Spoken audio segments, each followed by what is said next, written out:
നമസ്കാരം, ET മലയാളത്തിലേക്ക് സ്വാഗതം. ഇന്ന് വിപണിയിൽ നിക്ഷേപകർ ഏറെ ശ്രദ്ധിച്ച സുസ്ലോൺ ഒപ്പം LIC ഓഹരികളെ കുറിച്ചാണ് നമ്മൾ സംസാരിക്കുന്നത്. സുസ്ലോൺ ഓഹരിയിൽ സമ്മർദ്ദം നേരിട്ടപ്പോൾ LIC ഓഹരി ഇന്ന് 8% കുതിപ്പാണ് രേഖപ്പെടുത്തിയത്.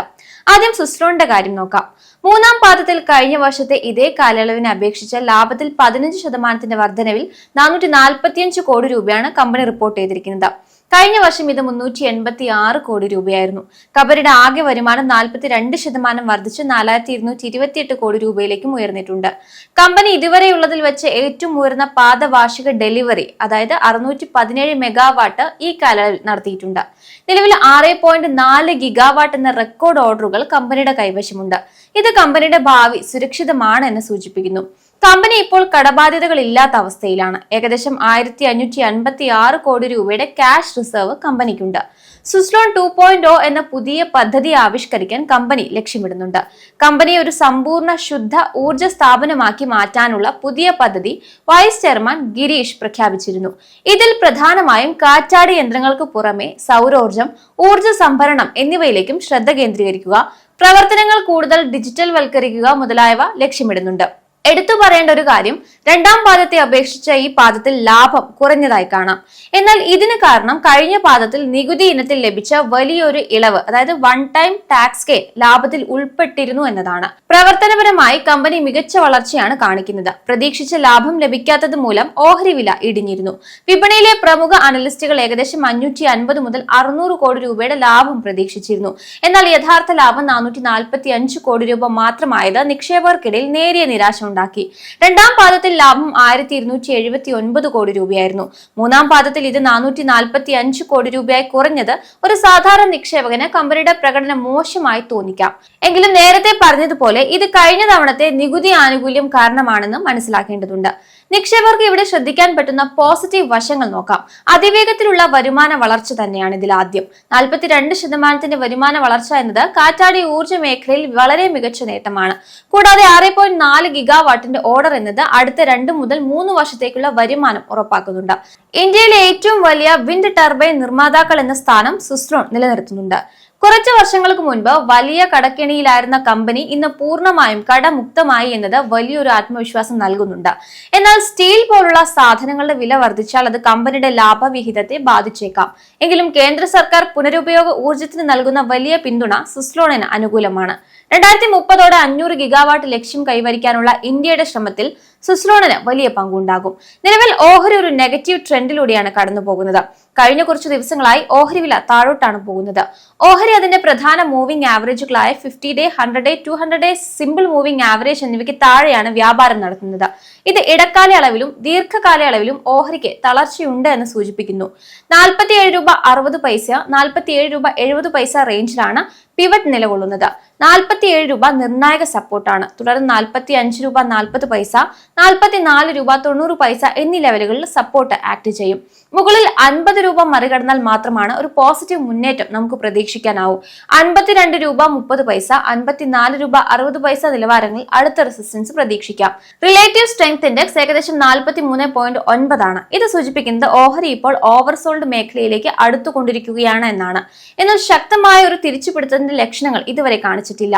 MACD 0 ലൈനിന് താഴെയാണ്. ഇത് ബെയറിഷ് ട്രെൻഡ് തുടരുന്നതായി കാണിക്കുന്നു. ഫെബ്രുവരി 5-ന് വലിയ തോതിൽ ഓഹരികൾ കൈമാറ്റം ചെയ്യപ്പെട്ടു. ഇത് സൂചിപ്പിക്കുന്നത് പലരും ഓഹരി വിറ്റൊഴിയുന്നു എന്ന് തന്നെയാണ്. സുസ്ലോൺ ഓഹരി ഇപ്പോൾ ഒരു വീക്ക് ഘട്ടത്തിലാണ്. 50 രൂപ എന്ന കടമ്പ കടന്നാൽ മാത്രമേ പുതിയൊരു മുന്നേറ്റം പ്രതീക്ഷിക്കേണ്ടതുള്ളൂ. നിലവിൽ 45 രൂപ 47 രൂപ റേഞ്ചിൽ സപ്പോർട്ട് എടുക്കുന്നുണ്ടോ എന്നത് നിരീക്ഷിക്കുന്നത് നന്നായിരിക്കും. LIC ആണ് അടുത്തത്. നടപ്പ് സാമ്പത്തിക വർഷത്തിന്റെ മൂന്നാം പാദത്തിൽ LICയുടെ അറ്റാദായം 17% വർദ്ധിച്ച് 12,930 കോടി രൂപയായി. കഴിഞ്ഞ വർഷം ഇതേ കാലയളവിൽ 11,042 കോടി രൂപയായിരുന്നു ലാഭം.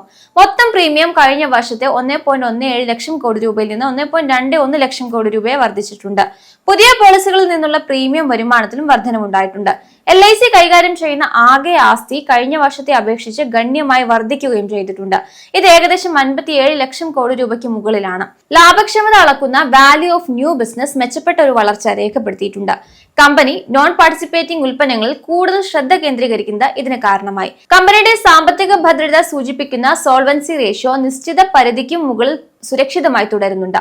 പ്രതീക്ഷിച്ചതിനേക്കാൾ മികച്ച സാമ്പത്തിക ഫലമാണ് LIC പുറത്തുവിട്ടിരിക്കുന്നത്. പ്രീമിയം വരുമാനത്തിലെ വർധനവും ഓഹരി വിപണിയിൽ നിന്നുള്ള നേട്ടവും ലാഭം വർദ്ധിക്കാൻ സഹായിച്ചു. മികച്ച സാമ്പത്തിക ഫലം പുറത്തു വന്നതോടെ LIC ഓഹരി ഒരു അപ് ട്രെൻഡിലാണ്. കഴിഞ്ഞ കുറച്ചു മാസങ്ങളായി ഓഹരി അതിന്റെ 50-ഡേ 100-ഡേ എക്സ്പോണൻഷ്യൽ മൂവിംഗ് ആവറേജ് എന്ന നിർണായകമായ മൂവിംഗ് ആവറേജുകൾക്ക് മുകളിലാണ് വ്യാപാരം നടത്തുന്നത്. 1000 മുതൽ 1100 രൂപ എന്ന ലെവലിൽ ശക്തമായ റെസിസ്റ്റൻസ് നിലയുറപ്പിക്കാൻ ഓഹരി ശ്രമിക്കുന്നുണ്ട്. ആദ്യത്തെ ശക്തമായ സപ്പോർട്ട് 1020 രൂപയാണ്. 980 രൂപയിൽ സൈക്കോളജിക്കൽ സപ്പോർട്ട് പ്രതീക്ഷിക്കാവുന്നതാണ്. 1145 രൂപയിലാണ് ഇപ്പോൾ നേരിടുന്ന റെസിസ്റ്റൻസ്. അടുത്ത 1175 രൂപയിലാണ് അടുത്ത റെസിസ്റ്റൻസ് പ്രതീക്ഷിക്കേണ്ടത്. ഇത് മറികടന്നാൽ പുതിയൊരു റെക്കോർഡ് വിലയിലേക്ക് ഓഹരി നീങ്ങാം. ഏകദേശം 62-65 റേഞ്ചിലാണ് RSI തുടരുന്നത്. ഇത് ഓഹരിയിൽ ഇനിയും ബയേഴ്സിന് താല്പര്യമുണ്ടെന്നും എന്നാൽ ഓവർബോട്ട് സോണിലേക്ക് എത്തിയിട്ടില്ല എന്നും സൂചിപ്പിക്കുന്നുണ്ട്. 20-ഡേ 50-ഡേ 200-ഡേ എന്നീ 3 മൂവിംഗ് ആവറേജുകൾക്ക് മുകളിൽ ഓഹരി ട്രേഡ് ചെയ്യുന്നത് വലിയ കുതിപ്പിനുള്ള സൂചനയാണ് നൽകുന്നത്. SBI ലൈഫ്, HDFC ലൈഫ് ഇവയുമായി താരതമ്യം ചെയ്യുമ്പോൾ LICയുടെ PE റേഷ്യോ ഇപ്പോഴും ആകർഷകമായാണ് തുടരുന്നത്. വില കുറഞ്ഞ ഓഹരിയായി നമുക്ക് തോന്നും. സ്വകാര്യ കമ്പനികളെക്കാൾ വലിയൊരു വിപണി വിഹിതം ഇപ്പോഴും LICക്കുണ്ട് എന്നുള്ളത് മറ്റൊരു സവിശേഷതയാണ്.